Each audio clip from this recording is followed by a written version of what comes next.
allowed to smile on camera. Hi, everybody. It's Brandon Washington again. As some of you know, we were trying to have another great conversation with Dan Eichler, trying to do part 3 of the interview that we were attempting to do last week, or during the beginning of this week. But of course, if any of you tuned into that video, you know we had quite a bit of technical difficulties. We tried again today, and again had that same technical difficulty. You guys could see Dan's beautiful face, but of course you couldn't hear. So, because we were having those technical difficulties, I thought it might be a good idea to have a good conversation with a wonderful young lady that I've known for a good 11, 12 years now. Yeah, she's gonna be 12 soon. So, wonderful young lady that just does so much. And now, of course, I'm biased because the young lady is my daughter, but I figured it would be a good idea to have a conversation about moms and dads and daughters and dads and relationships between the two and future. So without further ado, I would like to introduce all of you to my wonderful young beautiful baby, Giselle Washington. Hi, I'm Giselle Washington. I'm 11 years old, and I like to play basketball, and I do dance, and I have a dog. Well, my daughter has just told you a few of her favorite things. Giselle, tell me a little bit more about why you like dance so much.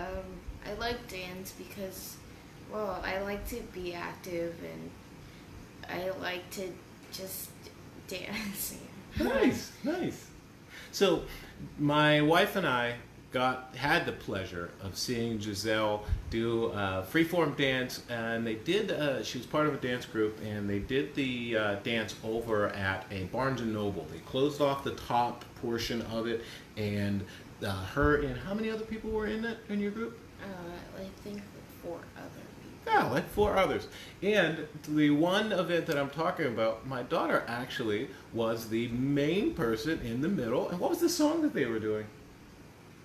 Ariana Grande, just keep breathing and breathing and breathing.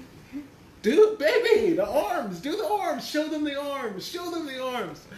She didn't tell us that she was going to be the main performer in this one. I didn't know. Well, you practiced it. How would you not know? She didn't tell us she was going to be the main person. So my wife and I, we were there at the Barnes and Noble, and we're just watching. And of course, you know, some of the kids' events that you have to go to for your kids, they're extremely boring. So we were thinking that maybe this would be one of those boring things. But we were pleasantly surprised because she was the main person being featured, and she was doing these arm movements, and she was going up, and then it was like some ballerina stuff. If you are a Facebook friend, go to our page because that dance is still up and live there. I'm telling you, people, keep your eyes on this one, because if she does not become a super dancer, she is going to be the president of the United States of America, probably in 2020. Too young. Nah. If you've observed some of the things of late with some presidents who shall remain nameless, I pretty much think you could do the same. Ready? All right, well, she's going to start with maybe a Senate bid or a senatorial race first, maybe something else, maybe local politics. Because, of course, folks, we talked the other day about how important local politics are. Giselle, local politics. Well, I'm glad that you brought that up. Local politics differs a bit from national politics. When you hear about the president and you're hearing about Congress and the Senate, most people consider that national politics. But when you hear about mayors and city councils and smaller boards that may make decisions or laws or things that may affect you personally, a lot more personally. Now, of course, national politics affects us, but it kind of trickles down. Like, I put it to you this way. If the president made some new declaration tomorrow about some change that he wanted to make, a new law, okay? Now, of course, that law is going to affect the entire country. But because all of the states are broken up differently, they may interpret that law a little bit different. Because California may not have the same interpretation of that federal law as Iowa. You know what I mean? So, local politics is sometimes more important because when they make changes, you're going to feel it immediately. So if the mayor here said, little girls who have long, beautiful hair and love to dance are no longer allowed to dance and they have to cut off all their hair, you'd be upset, right? And that would probably affect you pretty soon. As far as the president may put something out there and then it has to go through some checks and balances before it even gets down to this level. So you might not have to cut your hair if he made a decree like that. You may continue to dance until it got implemented. So that's why I say local politics is pretty important. Which brings us to a question. If you were a mayor or a local politician, what would be the first law or rule that you would make?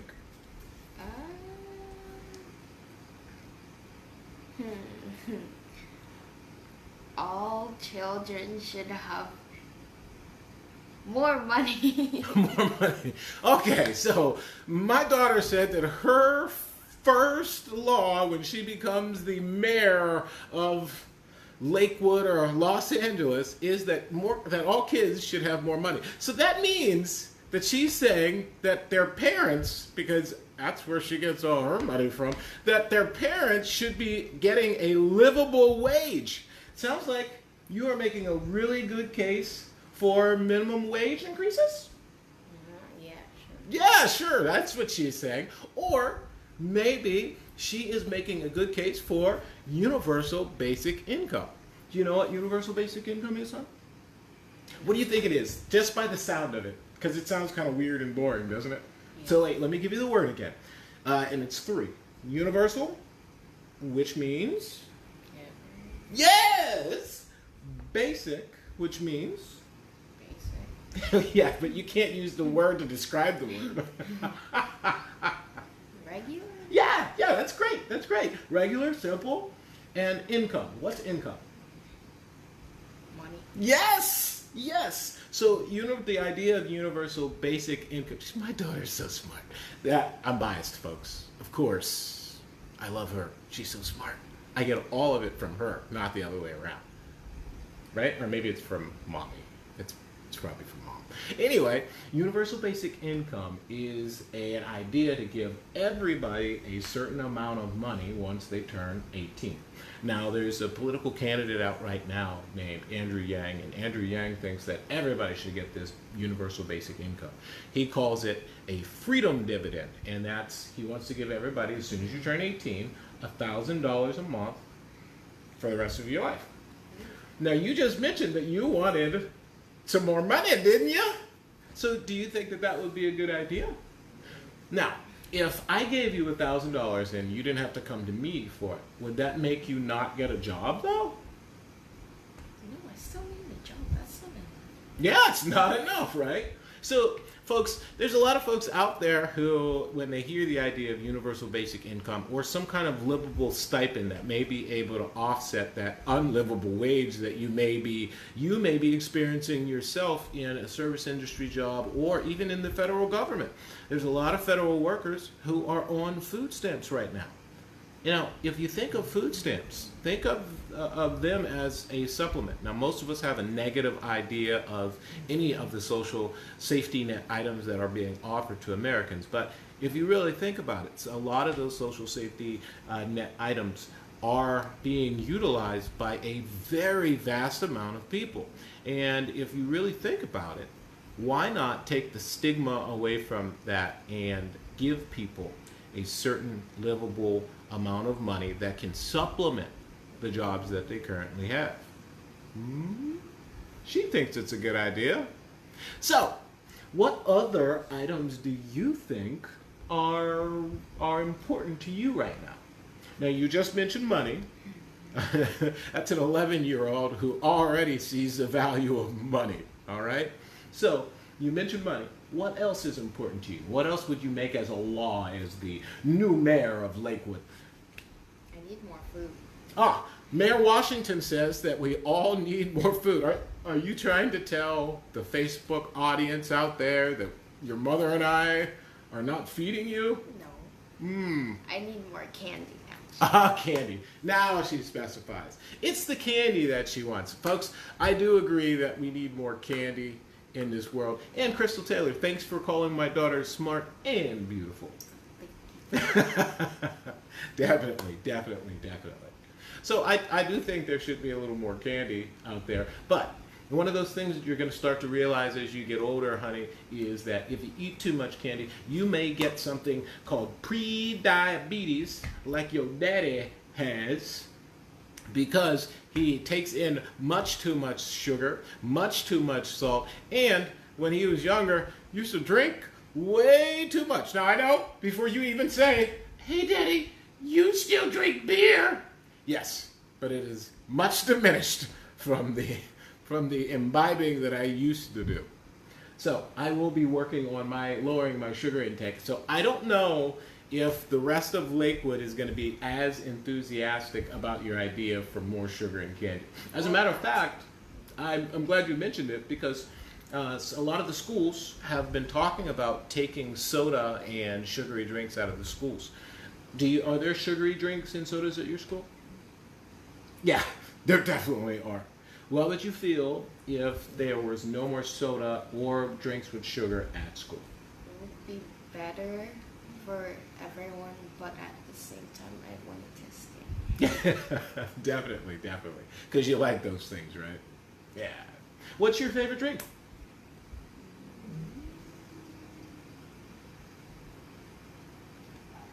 I like ginger ale. Ginger ale. No matter where we go, my daughter is always looking for ginger ale if it's there. And water. I'm always pushing water. Drink water. That was something that was kind of a carryover from my military days, because I will tell you what, if there's anything that the military is always pushing, it's hydration. Hey, and Dan Eichler just made a comment. He says, good, I think she looks like her mom. Yes, she does. She definitely doesn't get her looks from this guy. So, yeah. Yes. She definitely gets it from her mom. Now, speaking of her mom, Giselle's mom happens to be a Japanese, and I'm going to say American now, because she recently became an American citizen about how long ago? Maybe a year ago? 6 months? Yeah. So if any of you out there know Megumi Washington, give her a hand for becoming an American.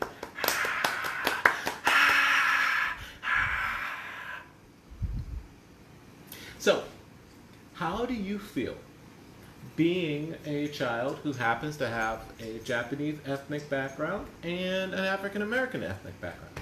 I like it because it gives you like more advantages whenever you're older. Like you can get a better job and you have better opportunities. Because of the diversity. Nice. I think Giselle understands uniquely that this world has some prejudgments. There are some things that you cannot control, and there are advantages to being able to move in and out of more than one community. Now, sometimes we get that advantage from being part of a certain ethnic group or community, and sometimes it's from being associated or learning something or simply becoming someone who is totally integrated with other ethnic groups and societies, so that we can all converge into that wonderful melting pot that we all envision America is. So, Giselle, have you faced any difficulties with race or with your ethnicity, being Japanese and African American? No, there's no difference. Nice, nice. So you really haven't noticed that people treat you any different or anything like that? Awesome. That is a wonderful, wonderful way to look at the world. Because, of course, folks, it is easy to take the intuitive feeling that when something bad is happening to you, that it is specifically based on whatever that easily recognizable item that you have is, and that's usually this. But sometimes it's not that. And sometimes kids may be influenced by our own feelings or the things that have happened in the world that we grew up in. I saw a wonderful quote the other day that said, I can't raise my child with the values that I grew up in the world that I grew up in because that world no longer exists. I really thought that was pretty powerful. It's one of those things that reminds us that even if things were a certain way when you were growing up, those things may have changed. And the way that you operated and inhibited the world may not necessarily be the same way that your children or their children will have to operate in the world that they live in. Because, of course, it's a new and different world, and that world is going to be shaped by these folks. And, of course, the things that we as parents are doing now to make sure that that social fabric that we grew up with is still there. Some of those basic safety systems that we grew up with are still there for them. And, of course, that there is some kind of future for them. Now, I'm not sure if you know, honey, but there was a lot of protests over in England this week over the climate and the environment. And most of the people who were out there were young people, just like you. So what do you think about the environment? Do you have any ideas about the environment so far? Speak up. It should be better because there is a lot of people who don't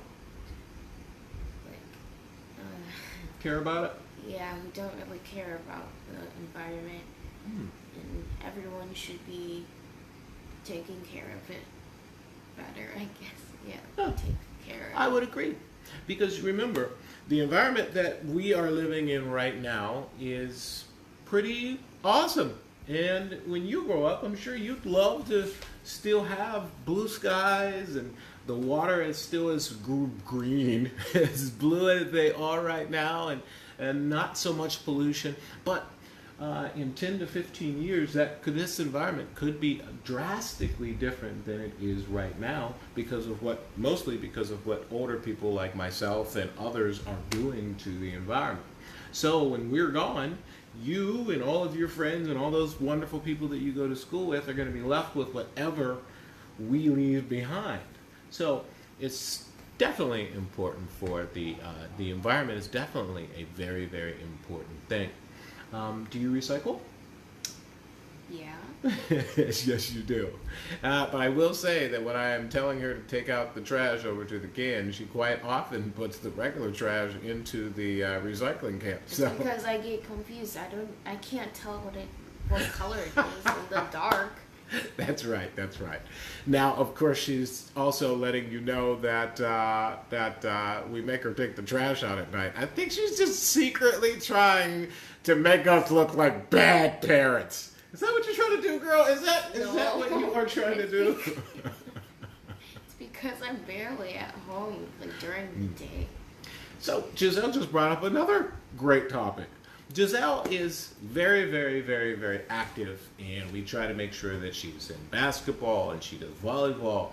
She also does some classes on Saturdays. She takes Japanese. Say something in Japanese. Konnichiwa. Oh, everybody knows konnichiwa. Say something else.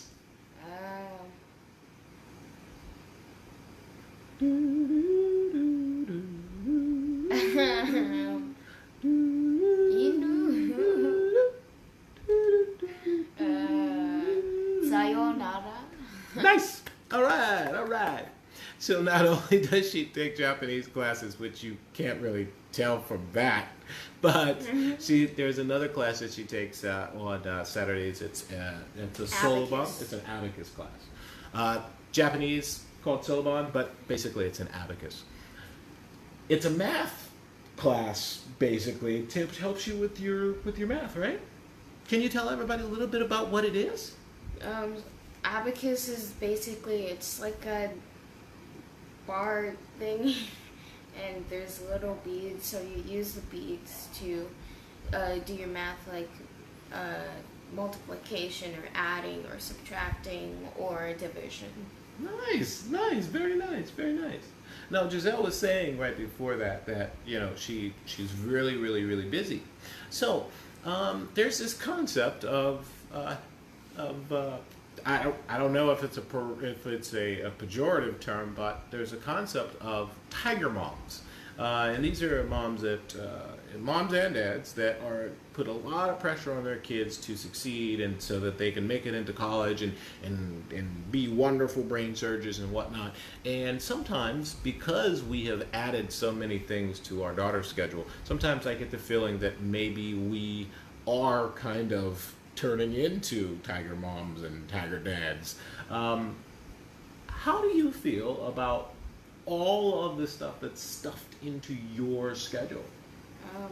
Sometimes they feel pressured and annoyed, but I know it will help me whenever I get older. It's nice, nice. Giselle's letting everybody know that there's going to be stress. There is a lot of pressure that parents put on their children because, of course, we love our kids and we want them to be more successful than we are. We want them to have a better future than we are, that we have, or that we've had. But sometimes that stress can be extremely tough. I know that sometimes I can recall just this morning where I was having a few different conversations with Giselle, and I know that the stress that I was putting her under was a little bit too much for her. Sometimes that happens. And when we have those situations, I try to step back from the situation that we're in and take a look to see if there's something that I can do to lessen some of that pressure that I've been putting on her. It doesn't always work, and sometimes there's some tears, right? Definitely. But of course, those tears go both ways, because the tears are in the inside here too. And of course, we all want to be the best parents that we can to our children. But sometimes it's important to step back and realize that perhaps you're putting a little bit too much pressure up there. But remember, pressure either bursts pipes or makes diamonds. So enough pressure is also a good thing, because we want to make sure that this diamond gets even shinier. I'm not going to call her coal, because she's definitely not coal, and she definitely doesn't need any other pressure to make her into a diamond, because she's already a diamond.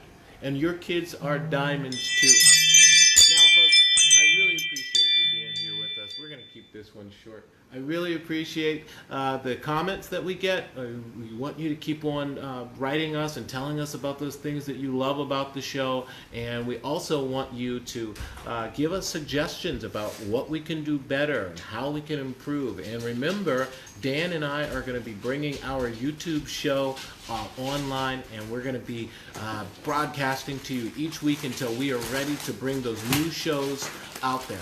But we need your help. We need you to make sure that you're sending in those suggestions. We need you to make sure that you're telling people about the show. And, of course, we need you to tune in. And look, folks, let's make this successful.